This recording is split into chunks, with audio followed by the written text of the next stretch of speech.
Hey les geeks, on se retrouve pour un petit récap de l'actualité ciné-série, et pour un dimanche, il y a beaucoup de choses, et étonnamment, ça change et ça fait du bien. Bref, on commence tout d'abord avec une information au sujet de l'acteur que vous connaissez tous pour avoir joué Thor notamment, Chris Hemsworth. Eh bien, il vient de signer pour un tout nouveau film, oui, encore un, c'est vrai, et le film en question est produit par des gens que vous connaissez aussi très bien, puisqu'il s'agit des frères Russo. Selon Deadline, Chris Hemsworth vient donc de signer pour le film Daka, dont la date de diffusion n'est pas vraiment connue, mais on sait qu'il sera réalisé par Sam Hargrave. On verra donc ce que ça va donner, en tout cas il s'agira d'un thriller de Netflix. Parlons ensuite pas véritablement d'une news, mais plutôt d'une anecdote au sujet de Harry Potter. Oui, je sais, l'anecdote arrive très longtemps après la sortie du dernier opus. Elle concerne le Poudlard Express, vous savez, ce train qui amène à Poudlard et que tout le monde plus jeune a rêvé utiliser. Eh ben figurez-vous qu'avant d'être utilisé pour Harry Potter 1, il était à la casse. Et cela depuis déjà pas mal d'années. Pour dire vrai, il était à la casse depuis 1963. Alors oui, ça ne changera pas la vision que vous avez d'Harry Potter, mais c'est une petite anecdote que j'ai trouvée intéressante. Parlons ensuite de Star Wars épisode 9, vous le savez, on aura de plus en plus d'informations sur le show maintenant que la production a commencé. Et cette fois, elle concerne l'acteur Domhnall Gleeson qui joue, je le rappelle, le général Hux.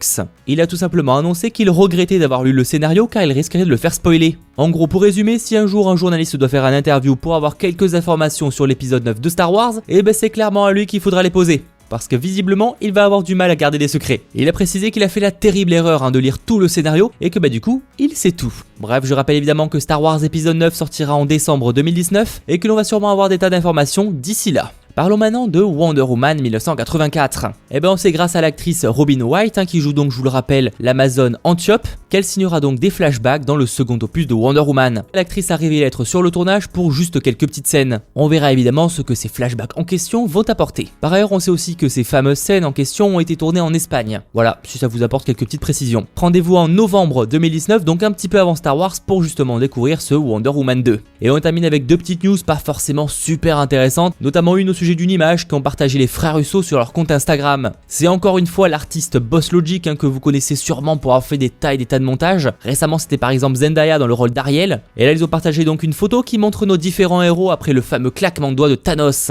Et on termine avec une news au sujet de la série Downton Abbey que je ne suis pas malheureusement et qui donc vient de commencer officiellement la production de son film. Aucune date de sortie pour ce film n'a été confirmée, mais ça arrivera sûrement d'ici 2019, je pense. Bref les geeks, c'était tout pour ce petit récap de l'actualité. N'hésitez pas évidemment à me donner vos réactions pour chaque news. J'en profite aussi pour vous annoncer pour ceux qui habitent à Valence que je serai présent le 15 septembre prochain au festival Mangalaxy. Et vous pourrez donc me rencontrer tout le samedi dans le salon. N'hésitez pas à me contacter sur les réseaux sociaux si vous habitez donc à Valence. Bref, c'était Mathéo, ciao tout le monde.